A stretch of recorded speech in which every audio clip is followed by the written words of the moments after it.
Alors je suis Olivier Bucaille de la promo ISEP 2016. D'ailleurs c'est à ce titre que j'interviens aujourd'hui. Maintenant je travaille chez Mastercard dans les équipes de business development en tant que FinTech manager. Ça veut dire concrètement que je gère la relation avec les FinTech sur le marché français.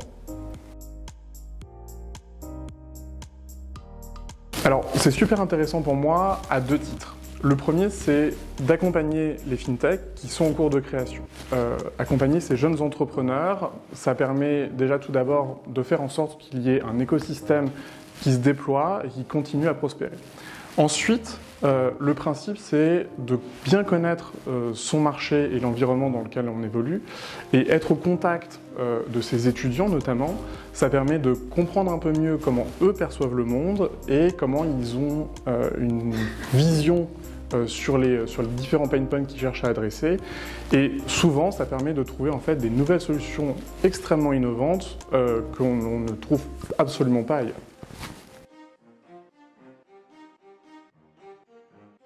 Tout d'abord, mon rôle chez Mastercard, c'est d'aider les FinTech à grandir, à perdurer et à scaler.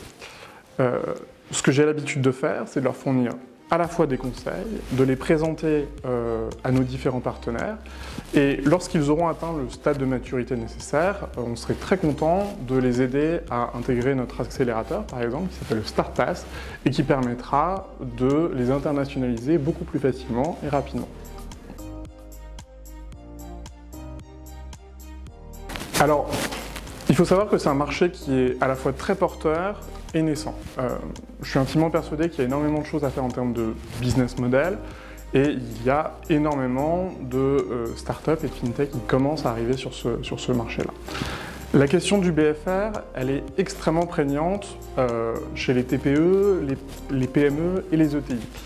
Il y a plein de façons d'adresser ce problème-là. Au final, se positionner sur la facturation, ça permet d'imaginer beaucoup de solutions possibles. Ça peut passer par le buy now pay later, ça peut passer par le dynamic discounting, ça peut passer également par le paiement par carte virtuelle ou alors par la vente de factures. Il y a aussi énormément d'autres modèles qui sont à inventer, qui n'existent pas forcément, et je pense qu'en ce sens, Neobi a toute sa place sur le marché français. Je dirais que j'ai trois conseils.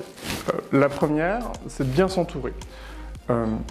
Avoir un produit technique qui fonctionne et qui est bien fait, c'est extrêmement important. En revanche, les ventes, la communication, le marketing, ça l'est tout autant et c'est ce qui fait aussi le succès de l'entreprise. Le deuxième point, ça va être la rentabilité.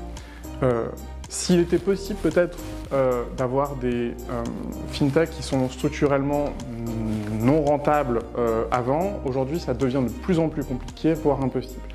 Et si vous voulez présenter à un moment donné un dossier à des investisseurs, à des incubateurs, ou même à des partenaires ou des clients, il faut montrer que vous êtes capable d'avoir cette rentabilité inhérente à votre projet. Et enfin, mon dernier conseil, ce serait tout simplement faites-le.